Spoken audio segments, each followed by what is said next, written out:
Hi friends, உருளைக்கிழங்கு இல்லாமல் டக்குன்னு ஈஸியாக ஒரு 15 மினிட்ஸில் சமோசா வந்து நம்ம வந்து செஞ்சிடலாம். நான் வந்து ரெடிமேட் சமோசா ஷீட்ஸ் தான் நான் வந்து இங்கே வாங்கியிருந்தேன்.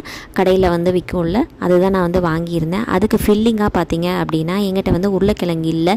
சரி என்னடா பண்ணலாம் அப்படின்னு யோசிச்சுட்ருக்கிற டைமில் தான் வந்து பார்த்தீங்க அப்படின்னா போகா வந்து இருந்தது. வெள்ளை அவல் வந்து எங்கிட்ட இருந்தது. ஸோ அந்த அவலில் வந்து 1 கப் எடுத்து அதை வந்து தண்ணியில் வந்து ஊற வச்சு ஃபில்டர் பண்ணி எடுத்துக்கிட்டேன். அதில் வந்து வெங்காயம், கருவேப்பிலை, கொத்தமல்லி, பச்சை மிளகா, அதுக்கப்புறம் வந்து காரத்துக்கு வந்து மஞ்சத்தூள், மிளகாத்தூள், மல்லித்தூள், கரம் மசாலா இதெல்லாம் போட்டு நல்லா பெரட்டி அரை லைமையும் அதில் வந்து புழிஞ்சு பெரட்டி ஒரு 5 மினிட்ஸ் வந்து அதை வந்து ஊற வச்சுட்டேன். அதுக்கப்புறம் வந்து இந்த சமோசா ஷீட்ஸ் வந்து எடுத்து அதை வந்து ஃபோல்ட் பண்ணி அதுக்குள்ளே வந்து இந்த ஃபில்லிங் எல்லாமே வச்சு நல்லா வந்து வெளியில் வராத மாதிரி நல்லா டைட்டாக ஃபோல்ட் பண்ணி எடுத்தால் ஒரு சூப்பரான ஸ்நாக்ஸ் ரெசிபி வந்து தயாராகிடுச்சு.